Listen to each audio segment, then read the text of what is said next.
Good morning. We are going to start first topic of 12th class, chemical kinetics. Okay. ये topic board के हिसाब से भी और कंपटीशन के हिसाब से, दोनों हिसाब से इम्पॉर्टेंट है.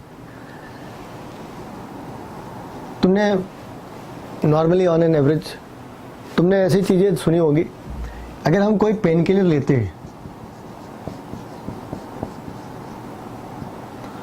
और डॉक्टर कहे कि आप ये पेन किलर खा लो और 3 महीने बाद आराम मिल जाएगा, तो क्या हम लेंगे ऐसे पेन किलर को?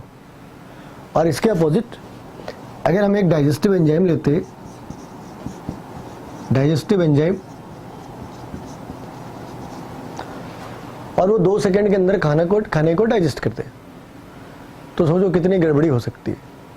पेन किलर 3 महीने में काम कर रहा, डाइजेस्टिव एंजाइम 2 सेकंड के अंदर काम कर रही. तो ये भले ही फनी लगता हो हमें, लेकिन केमिस्ट्री में एक ब्रांच है केमिकल काइनेटिक्स, जो इस बात को तय करते, डिसाइड करते हैं कि how to convert a slow reaction into fast reaction और fast reaction into moderate reaction. और ये डे टू डे लाइफ में सबसे ज़्यादा फार्मास्यूटिकल साइंस के अंदर यूज होते हैं. Pharma chemistry is basically based on chemical kinetics. उनकी जो रिक्वायरमेंट होती है उस हिसाब से हम स्पीड को बढ़ा सकते हैं या घटा सकते हैं. ठीक है. 2 जगह हम सबसे ज़्यादा यूज करते हैं, एक फार्मास्यूटिकल केमिस्ट्री में और एक एक्सप्लोसिव्स के अंदर में. मान लो हमने एक एक्सप्लोसिव बनाया, वो ट्रिगर ऑन करने के 3 महीने बाद ब्लास्ट होते हैं, तो क्या होगा? उतने बीच में तो 10 बार सेकेंड हैंड मार्केट में सेल हो जाना है. तो हमें वो केमिकल्स चाहिए जो ट्रिगर करने के बाद 2 सेकेंड 3 सेकेंड के अंदर काम कर जाए. एक नॉर्मल से कंपाउंड को हम कैसे कन्वर्ट करते हैं, ये केमिकल काइनेटिक्स का एक पार्ट है. ठीक है. तो यहाँ पे हमें इन सारी चीज़ों को डिटेल्स में पढ़ना है. अगर हम डेफिनेशन के हिसाब से जाए तो केमिकल काइनेटिक्स का डेफिनेशन है, it is branch of chemistry, it is branch of chemistry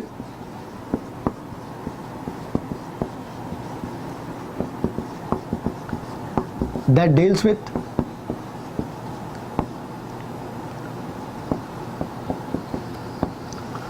deals with rate of reaction,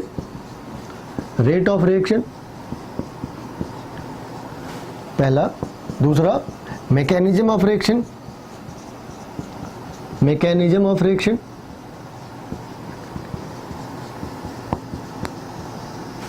and third one factor affecting them.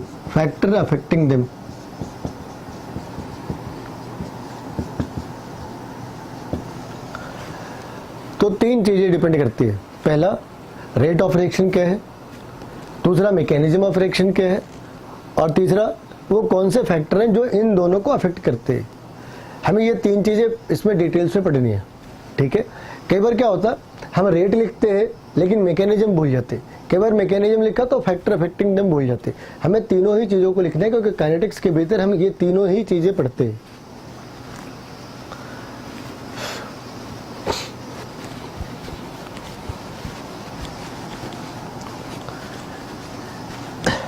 पहले 2 टॉपिक के बेसिस पे, पहले 2 टॉपिक पॉइंट के बेसिस पे हम केमिस्ट्री को डिवाइड करते हैं. On the basis of rate,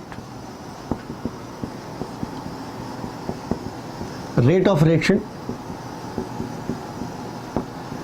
can be divided into 3 parts.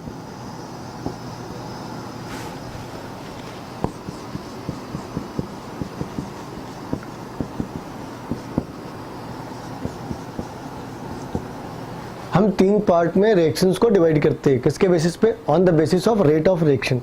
पहला है स्लो रिएक्शन, दूसरा है मॉडरेट रिएक्शन,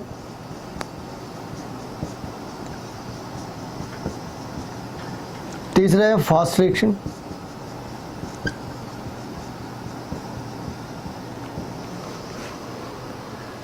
अब हमें इनके बीच का डिफरेंस देखना है. On an average slow reactions वो होते हैं which takes place in months or years.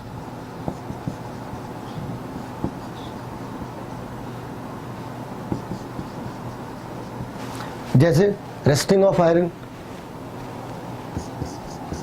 Example rusting of iron. Ageing of man,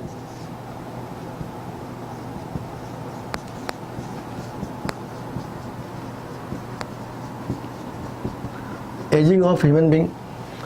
तुमने ऐसे आयरन नहीं देखे होंगे कि अभी आयरन ठीक ठाक है, 2 बूंद बारिश हुई, आयरन में रस्ट लग गया, ऐसे नहीं होता। ये बहुत ही स्लो रिएक्शन है, 2 महीने 2.5 महीने बाद ये इफेक्ट हमें दिखाई देता है। वैसे ही आदमी के बूढ़े होने का मैकेनिज्म, ऐसे नहीं कि आदमी 59th ईयर के रात को सोया बिल्कुल यंग था, सुबह उठा बूढ़ा हो गया, ऐसे नहीं होता। It's a usual process. हम कब बूढ़े होते हैं हमें मालूम नहीं होता। It's a usual process which is going on through out the years. It is going on day by day, second by second. certain reactions are going within the body which is responsible for aging of a human being। तो ये आदमी का aged होना या लोहे का rust लग जाना, ये कोई घंटे 2 घंटे या हफ्ते भर का काम नहीं है। दूसरा होता है moderate reaction which takes place within days और आवर्स, जो 1 दिन 2 दिन या घंटों के अंदर ले ले। जैसे डाइजेस्टिव एंजाइम्स के एक्शन होते, जैसे digestive enzyme,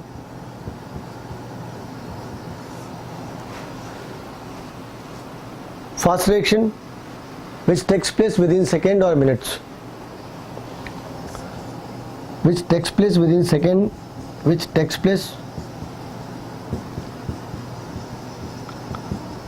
within seconds or minute।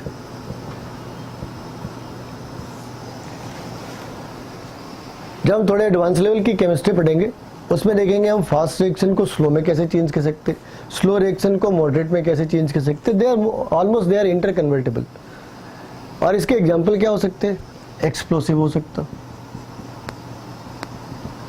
Ionic reaction हो सकती,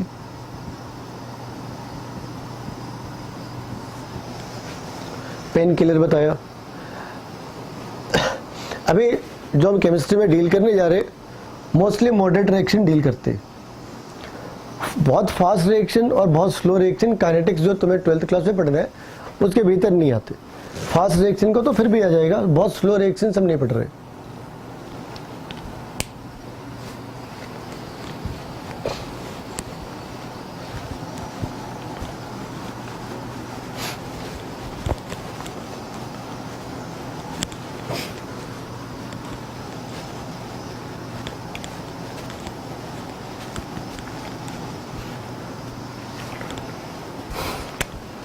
दूसरा है mechanism of reaction. Mechanism of reaction, इसके बेसिस पे रिएक्शन को हम 2 पार्ट में डिवाइड करते हैं, simple reaction and complex reaction.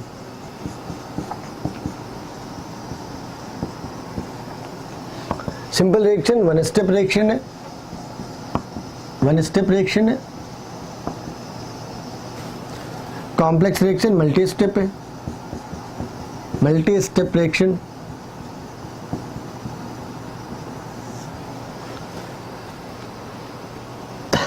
जैसे इसमें अगर हमने लिखा ए को ए के स्टेप में हम बी में कन्वर्ट कर देते हैं, 1 स्टेप रिएक्शन है।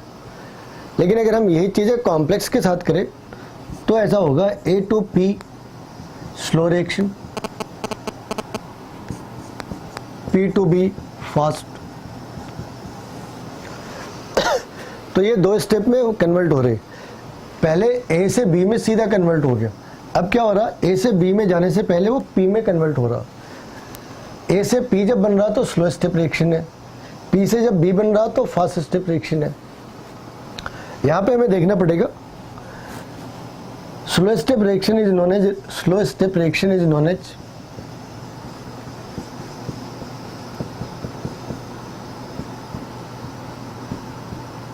Rate determining step. Rate determining step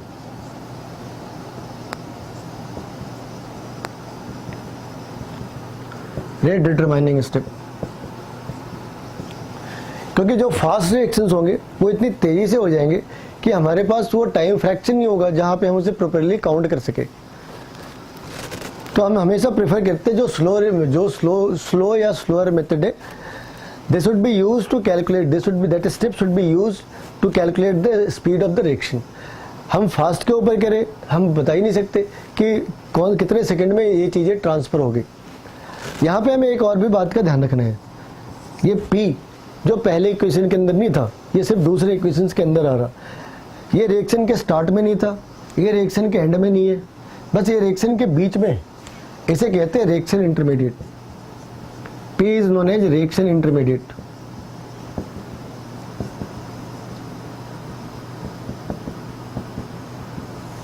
P is known as reaction intermediate. और ये कॉम्प्लेक्स रिएक्शन की पहचान है। जो सिंपल रिएक्शंस होते उनमें रिएक्शन इंटरमीडिएट नहीं आता, उनके 2 स्टेप्स नहीं होते, इनमें 2 स्टेप्स आने हैं और इनमें एक रिएक्शन इंटरमीडिएट आना है। अब हमें देखना है स्पीड ऑफ द रिएक्शन। आखिर हम इसे काउंट कैसे करते हैं?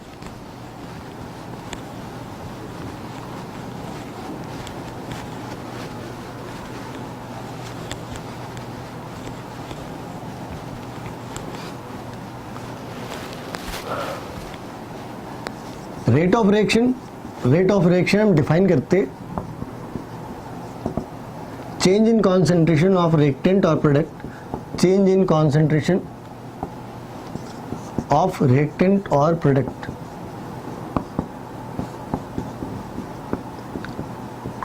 Divided by time taken.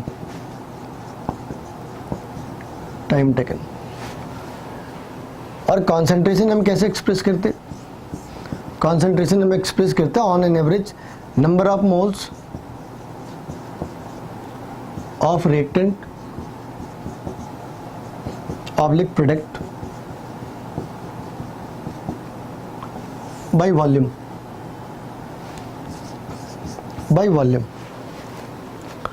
This is also known as molarity. हमारे पास कॉन्सेंट्रेशन एक्सप्रेस करने के इसके अलावा भी तरीके हैं, जैसे मोलैलिटी,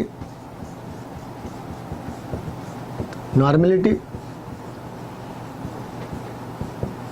मोल फ्रैक्शन,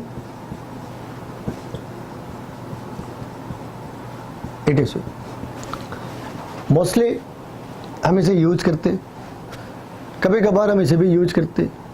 ये चीज़ें तब होती है जब हम सॉलिड ले रहे हैं, लेकिन अगर सॉलिड की जगह गैस ले रखा है तो हम वॉल्यूम के हिसाब से इसे मेजर कर लेते हैं। अब यहाँ पे हमें ये देखना है कि इसे हम इक्वेशन के फॉर्म में और न्यूमेरिकल के फॉर्म में कैसे कन्वर्ट कर सकते हैं।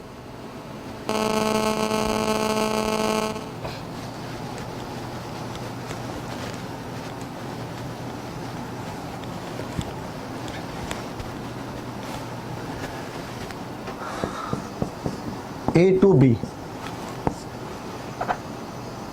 Initially it was 0.2 and this was 0. Later on it is 0.1 and this is 0.1. This is the concentration of A, this is the concentration of B. This is in the beginning T is equal to 0, this is T is equal to T dash. Now see,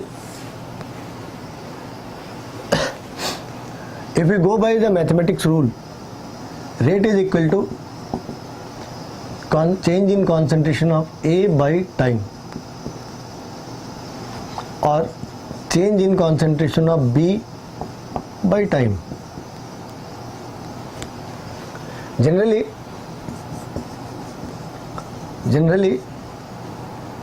it has negative sign before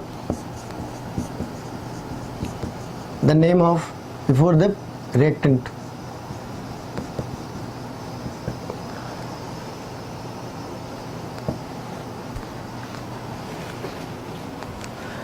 इस case में answer क्या लिखेंगे? अगर हमने A लिया तो 0.2 minus 0.1 by time, इसके आगे माइनस का साइन लगाएंगे, या फिर 0.1 माइनस 0 बाई टाइम और इसके आगे प्लस का साइन लगाना है। माइनस और प्लस का इतना मतलब है कि माइनस का मतलब है concentration of reactant is decreasing with time, और प्लस का मतलब है concentration of product is increasing with the time. यहाँ पे इसका कॉन्सेंट्रेशन टाइम के साथ डिक्रीज कर रहा, इसका कॉन्सेंट्रेशन टाइम के साथ इंक्रीज कर रहा। अगर हम इसे ग्राफ के फॉर्म में देखें,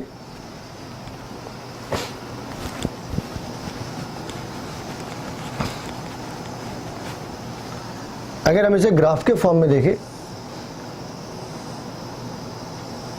तो ये ग्राफ कुछ ऐसे बनना है।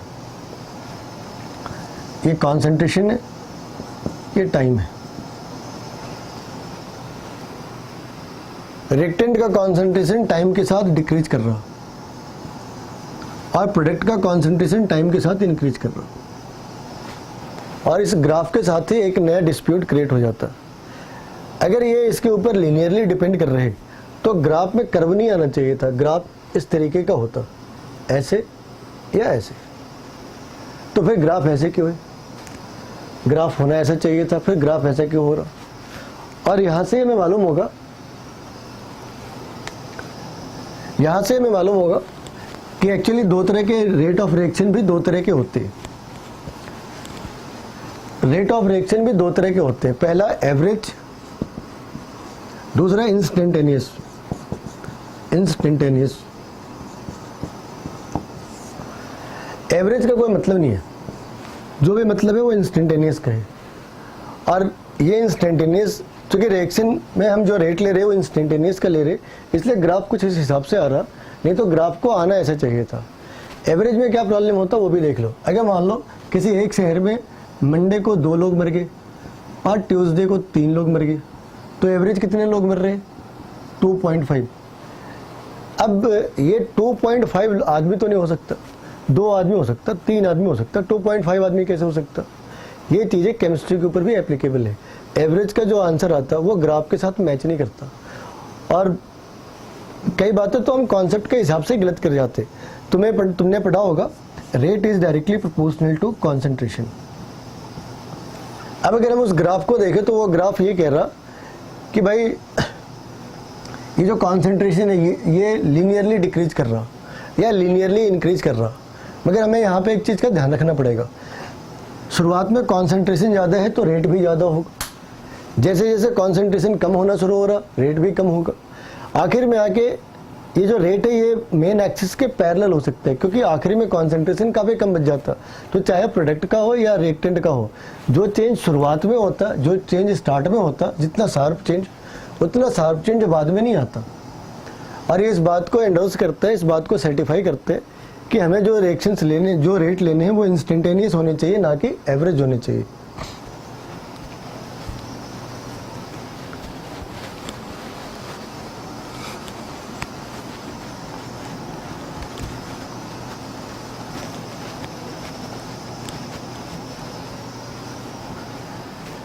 इंस्टेंटेनियस रेट को हम कैसे लिखते हैं?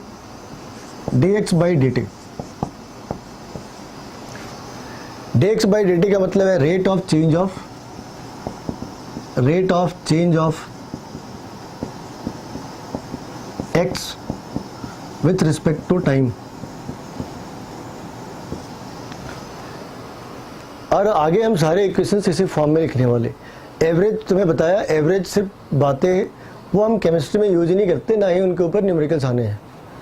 dx by dt ये फॉर्मेट है, एक इक्वेशन लिखकर तुम्हें दिखा रहे कि अगर इक्वेशन लिखा हो तो हम इसे कैसे लिखते। अगर हमें इस इक्वेशंस को रेट के फॉर्म में चेंज करना हो तो हम लिखेंगे dx by dt is equal to minus da by dt। Rate किसके, अगर हम रेट को लिखे a के रिस्पेक्ट में तो da by dt, माइनस का साइन क्यों लगाया? क्योंकि ये रिएक्टेंट है, टाइम के साथ इसका कॉन्सेंट्रेशन डिक्रीज कर रहा। और अगर हम a के रिस्पेक्ट में नहीं लिखना चाहते, b के रिस्पेक्ट में लिखना चाहते, तो ये इक्वेशन होगा d by dt concentration of b, minus का साइन आएगा। लेकिन यहाँ पे 2 मोल्स लिखा है, यहाँ पे 1 मोल लिखा है, हम इन सबको 1 मोल के ऊपर ले लेते हैं। ये 2 है, इसे डिवाइड कर दो 1/2 से, तो d बाई ये हाफ हो गया, minus 1/2 d by dt b। लेकिन अगर मान लो हम b में भी नहीं लिखना चाहते, हम c में लिखना चाहते, हम c में लिखना चाहते तो हमें क्या करना पड़ेगा, यहाँ पे कितने मोल दे रखे 3, तो हम यहाँ पे माइनस का साइन नहीं लिख सकते, क्यों, क्योंकि ये प्रोडक्ट है, इनका कॉन्सेंट्रेशन टाइम के साथ इंक्रीज कर रहा। तो हम यहाँ पे लिखते हैं 1/3 d/dt कॉन्सेंट्रेशन C। और अगर हम इसमें भी नहीं लिखना चाहते तो लिखेंगे d/dt कॉन्सेंट्रेशन D। ये हमारा फॉर्मेट है। अगर हम इसे किसी एक्चुअल इक्वेशंस के ऊपर लिखना चाहें तो लिख सकते हैं N2 + H2 2NH3।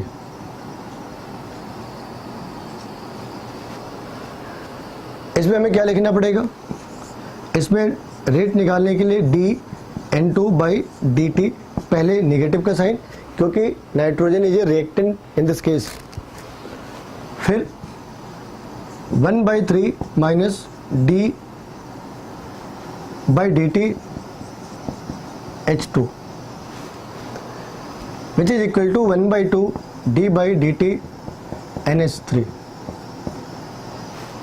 बोर्ड के अंदर एक इक्वेशन दे रखा होता है, उसका रेट लॉ लिखना होता है और ये उसे लिखने का तरीका है।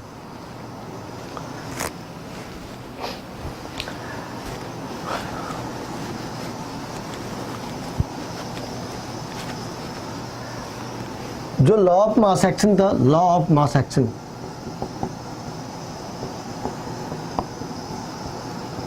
इसने कहा कि rate of reaction is directly proportional to concentration of reactants.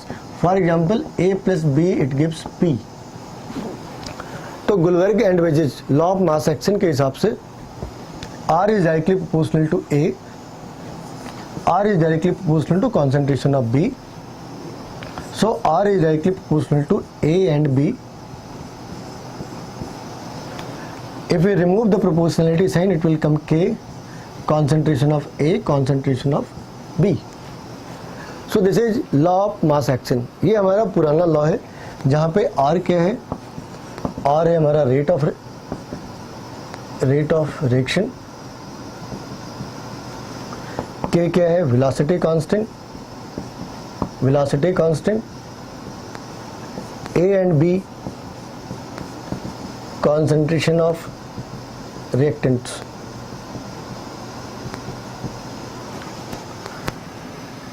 अगर हमें ये देखना हो कि K की यूनिट क्या हो सकती है, K की डेफिनेशन क्या हो सकती है, तो K को हम ऐसे डिफाइन कर सकते हैं,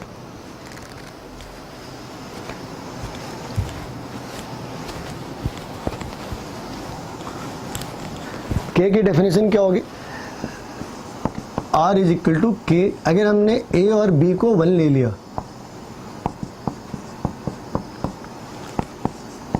क्या लिख सकते हैं, वेलोसिटी कांस्टेंट और rate constant, this is also known as rate constant. Rate constant is rate of reaction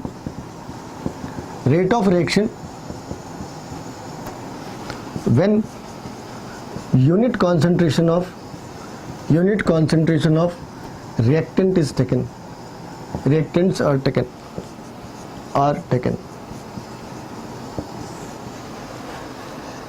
ये तो K की डेफिनेशन है। अब K का यूनिट क्या होगा,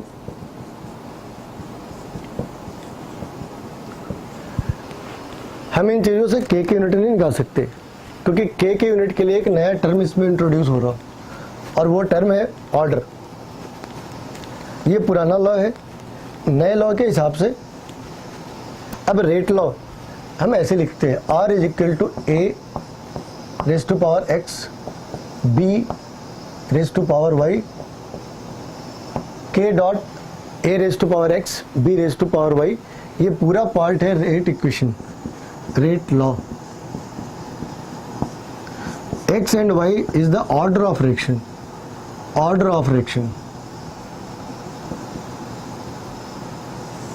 एक नया टर्म है order of reaction. Order of reaction का मतलब है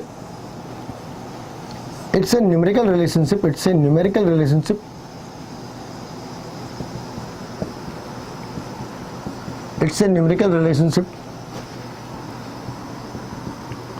between change in concentration and change in rate of reaction, rate of reaction.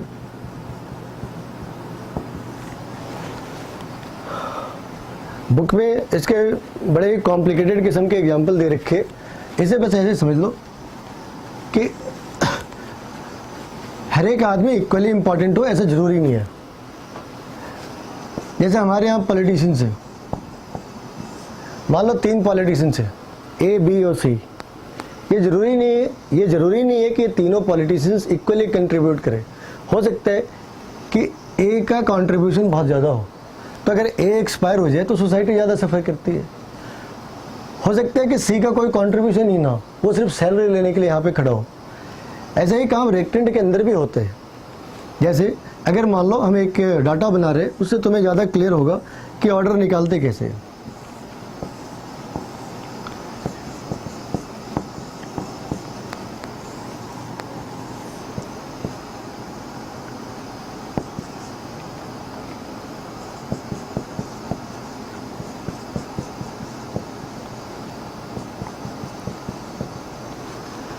अब यहाँ देखो,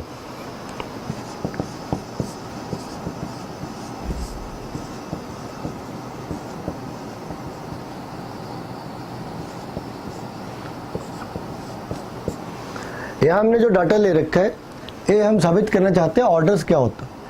यहाँ पे रेट है, पहले ये है 2 × 10⁻3, ये है 4 × 10⁻3, ये भी है 4 × 10⁻3। हमने ए की कॉन्सेंट्रेशन को 0.1 से बढ़ा के 0.2 कर दिया और बी का कॉन्सेंट्रेशन हमने कांस्टेंट रखा। यानी बी को अगर हम कांस्टेंट कर दें तो ए को 2 टाइम्स करने से रेट ऑफ रिएक्शन भी 2 टाइम्स हो जाती है। ए को हमने 2 टाइम्स करा, रेट ऑफ रिएक्शन भी 2 टाइम्स हो गए। ये कैसे सॉल्व करते? 2⁻x, ये हमें मालूम नहीं। हमने कॉन्सेंट्रेशन को दुगना करा तो रेट ऑफ रिएक्शन कितने टाइम्स हो गया? 2। ये हमने दुगना कॉन्सेंट्रेशन लिया, ये उसके ऊपर ऑर्डर है, ये हमने रेट को लिखा। ये 2 टाइम्स करा, ये 2 टाइम्स करा, 2 लिखा। ऑर्डर हमें मालूम नहीं, इसलिए हमने x लिखा। रेट कितने टाइम्स बढ़ गए? 2 टाइम्स, इसलिए हमने 2 लिखा। x की वैल्यू कितनी हो गई? 1। अब अगर हम यही चीज़ अप्लाई करना चाहते हैं b के ऊपर, तो यहाँ पे कॉन्सेंट्रेशन कितना करा? 2 raise to power y। Rate में कितना फर्क आ रहा है? रेट में कितना फर्क आ रहा? 1। Anything power 0 is equal to 1, so y is equal to 0। यानी इस पूरे रिएक्शन के ऑर्डर जो है x है 1 और y है 0। ओवरऑल क्या हुआ? x plus y is equal to 1। यानी विथ रिस्पेक्ट टू x ये फर्स्ट ऑर्डर रिएक्शन है, विथ रिस्पेक्ट टू y ये 0 ऑर्डर रिएक्शन है। कहने का मतलब है अगर हमने a को 4 टाइम्स कर दिया तो रेट ऑफ रिएक्शन भी 4 टाइम्स हो जाएगा। अगर हम b को 10 टाइम्स भी कर दे तो रेट ऑफ रिएक्शन के ऊपर कोई फर्क नहीं आ रहा। ये है ऑर्डर ऑफ रिएक्शन। यहाँ से आगे अगली क्लास के अंदर